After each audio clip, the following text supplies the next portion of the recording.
रूस के रास्ते यूक्रेन में फंसे भारतीय लोगों को निकालने की तैयारी शुरू हो रही है। रूस की एजेंसी तास के हवाले से यह खबर आ रही है। आपको बता दें, खार्किव और सुमी में जो फंसे हुए भारतीय छात्र हैं उनको निकालने के लिए रूस के बेलगोरोड में 130 बसें इस वक्त खड़ी हुई हैं। इन बसों में खार्किव और सुमी शहर में जो भी भारतीय फंसे हैं उनको निकालने की तैयारी की जा रही है। रूस पहुंचने पर इन तमाम लोगों को खाना भी मुहैया कराया जाएगा, उन्हें खाना उपलब्ध कराया जाएगा। बेलगोरोद में मोबाइल क्लिनिक बनाए जा रहे हैं। इन तमाम छात्रों के लिए भारतीय टीम रूस के बेलगोरोद और कुर्स्क में मौजूद है। यह भी जानकारी निकलकर सामने आ रही है। साथ ही वहां छात्रों के पहुंचते ही उन्हें भारत भेजा जाएगा। तो इसको लेकर हमने आपको पहले ही जानकारी दी थी कि रशिया से भी लगातार बातचीत हो रही है कि अगर किसी तरीके से जो तमाम छात्र खार्किव में फंसे हैं या फिर वो इलाके जो रूसी बॉर्डर से नजदीक है, अगर वो रूसी बॉर्डर तक पहुंच जाते हैं तो उनको सेफ पैसेज मुहैया कराया जाए। इसको लेकर अब बड़ी खबर आ रही है कि रूस का बेलगोरोड शहर है, वहां पर 130 बसें जो है इस वक्त मौजूद है, जिनके जरिए भारतीय छात्रों को पहले सुरक्षित जगहों पर पहुंचाया जाएगा और फिर कोशिश यही है कि जैसे कि छात्र वहां पहुंच जाते हैं उन्हें भारत वापस लाया जाए। इस वक्त की ये बड़ी खबर है। लगातार कोशिशें हो रही हैं कि वहां जो भी भारतीय छात्र फंसे हैं उन्हें जल्द से जल्द निकाला जाए, क्योंकि हालात लगातार वहां भयावह होते हुए लगातार अलग अलग शहरों के, यूक्रेन के जो भी शहर है उन्हें टारगेट किया जा रहा है, बमबारी हो रही है, गोलीबारी हो रही है। इस बीच रशिया से कुछ हद तक मदद की उम्मीद भारत जो लगाए हुए था, उसी से जुड़ी यह खबर आ रही है कि रूस के बेलगोरोड शहर में 130 बसें खड़ी हैं, जिनके जरिए भारतीय छात्रों को सुरक्षित देश वापस लाने की तैयारी हो रही है कि पहले उन बसेस में इन छात्रों को बिठाया जाएगा, खाना मुहैया कराया जाएगा, मेडिकल टीम्स भी वहां पर मौजूद रहेंगी, जिसको भी मेडिकल एड की जरूरत है मेडिकल एड पहुंचाई जाएगी और उसके बाद जब हालात सामान्य होंगे तो कोशिश होगी जल्द से जल्द इन्हें भारत वापस लाया जाए। तो सेफ कॉरिडोर को लेकर दोनों देशों में सहमति बन गई है और उसी के तहत अब उम्मीद ये की जा रही है कि अभी तक जो रास्ता, जो रूट जो है वो पश्चिमी सीमा तक जा रहा था, अब उसकी दिशा भी बदलेगी इस सेफ कॉरिडोर के बाद और रूस के रास्ते भी भारतीय छात्रों की वापसी होगी। और इस बीच जंग में फंसे भारतीय छात्रों को घर पहुंचाने की कोशिशें लगातार जारी हैं। ये तस्वीरें हम आपको दिखा रहे हैं रूस के बेलगोरोड शहर में 130 बसें जो इंतजार कर रही हैं छात्रों का। और देखिए, यूक्रेन से लौटने वाले में एक छात्रा है अमृतसर की मन्नत, वो कल अमृतसर अपने परिवार के पास पहुंची है और इस वक्त मन्नत हमारे साथ मौजूद है। सीधे मन्नत का रुख करते हैं। मन्नत, आप कब पहुंची अपने परिवार के पास और कितनी मुश्किलों से? जी, मैं कल पहुंची हूँ शाम को 7:30 बजे अमृतसर में। मैं कल रात को शाम को पहुंची हूँ और मुश्किल तो काफ़ी थी और सबसे ज़्यादा मुश्किल ये थी कि खार्किव से पोलैंड बॉर्डर या जो भी बॉर्डर है वहाँ तक कैसा जाया जाए। और जो पोलैंड बॉर्डर में जब हम गए उसके बाद तो कम दिक्कत थी, कोई दिक्कत नहीं आई। पर उससे पहले जो ये दिक्कत थी कि हम खार्किव से निकले थे, मैं और मेरे 6 साथी हम खार्किव से निकले थे। हम लोग 28 तारीख को सुबह 11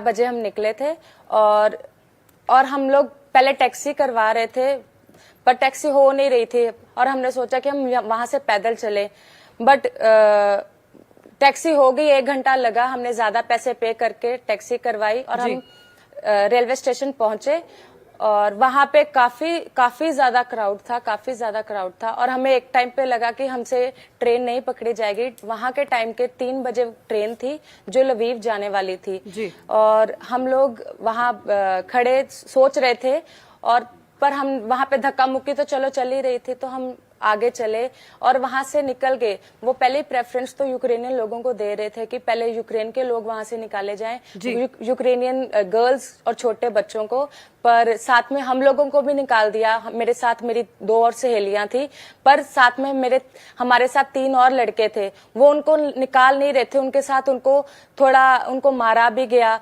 पर हम लोगों ने काफी रिक्वेस्ट करी। हमने कहा कि वो हमारे भाई हैं, उनको प्लीज भेज दो, हम उनके बिना नहीं जा पाएंगे और हम सब इकट्ठे हैं। तो काफी धक्का मुक्की के कारण ये सारा मतलब हुआ और हमारी 3 बजे ट्रेन थी और हम 2:56 PM पे हम ट्रेन में चढ़ गए थे। सिर्फ 4 मिनट का फासला था और नहीं तो हमारी ट्रेन छूट जाती। तो आप ये बता रही हैं मन्नत कि खार्किव में चूंकि लोग ज्यादातर ट्रेन पे चढ़कर आगे जाने की कोशिश कर रहे थे क्योंकि फासला बहुत दूर है, सेफ बॉर्डर्स का, आप बता रही हैं कि महिलाओं को चढ़ने दिया जा रहा था, पुरुषों से हाथापाई वहां पर हो रही थी। तो आप लोगों ने फाइनली ट्रेन के जरिए ही आप लोग सेफ जगह पर पहुंचे या फिर आप जो टैक्सी का जिक्र कर रही हैं उसके जरिए? जी मैं अपने फ्लैट से टैक्सी करवा के रेलवे स्टेशन पे गई। उसके बाद हम लोग रेलवे स्टेशन से ट्रेन पकड़ के लवीव तक गए और लवीव का रास्ता 33 आवर्स का हम लोगों ने सफर तय किया और हम 33 घंटे बाद हम लोग लवीव पहुंचे। और पर हमारे पास खाने, हम लोग सब जो 6 जाने थे हम साथी, वो हम खाने का सामान जो लेके गए थे, क्योंकि हमने काफी दिनों से बहुत कम खाया था, एक बिस्किट के पैकेट के सहारे भी जिए, या एक चिप्स जो थे हम लोगों को जो मतलब मिल रहा था, अवेलेबल हो रहा था, उसके सहारे जिए। पर फिर हम लोगों ने जितना भी घर पे खाना था हमने सबने कलेक्ट किया और एक लिफाफे में डाल के हम लेके गए। पर वहां पे वो भी इतना क्राउड था कि वो लिफाफा भी मतलब हमारे हाथ से निकल गया और बस उसका हैंडल ही हमारे हाथ में रह गया। तो हम लोगों को एक बार लगा कि हम अब बस भूखे जाएंगे, हमें नहीं पता हमें कब खाना मिलेगा, क्योंकि ट्रेन में यूक्रेनियन लोग भी थे, सीट नहीं थी ट्रेन में बैठने के लिए।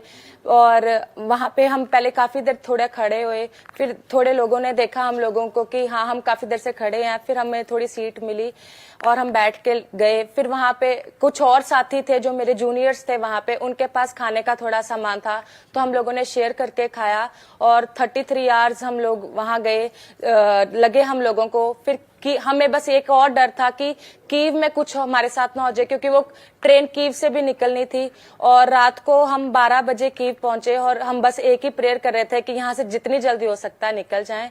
और हम लोग फिर अगले दिन 1 मार्च को हम 9 बजे वहां लवीव में पहुंचे और फिर वहां पे हम लोगों ने काफी सुबह 4 बजे फिर हम लोगों की वहां से बस हुई पोलैंड बॉर्डर के लिए। हम लोगों ने हम सब साथियों ने एक मिनी बस करवाई वहां से और हम लोग वहां बैठ के हम 23 पीपल जो थे हम उस मिनी बस में बैठ के गए और पोलैंड बॉर्डर तक गए।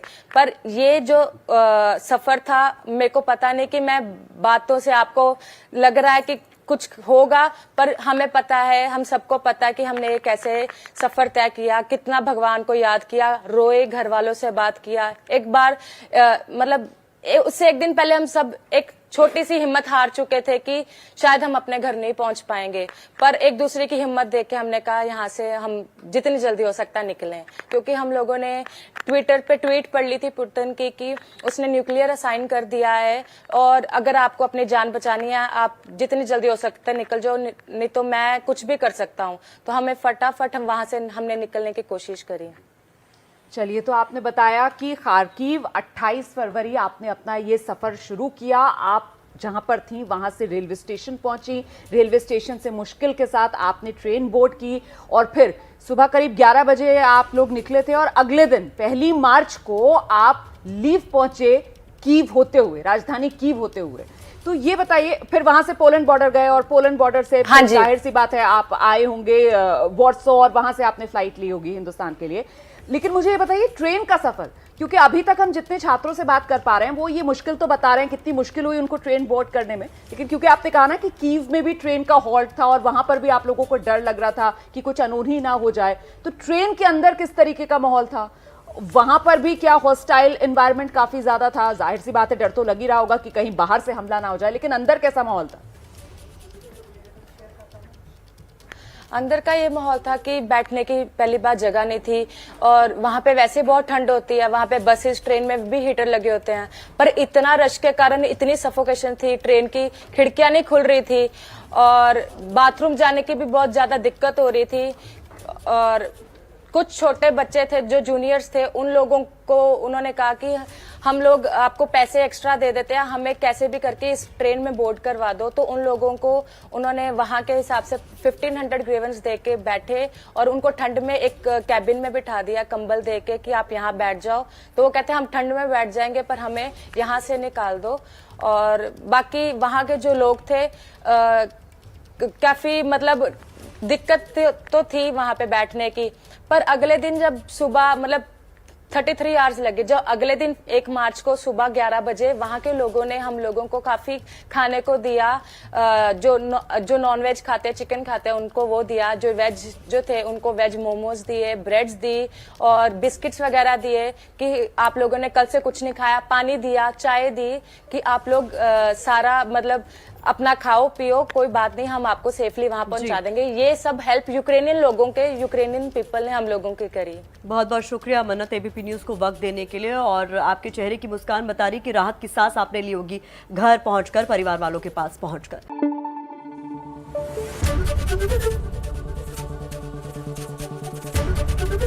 एबीपी न्यूज आपको रखे आगे।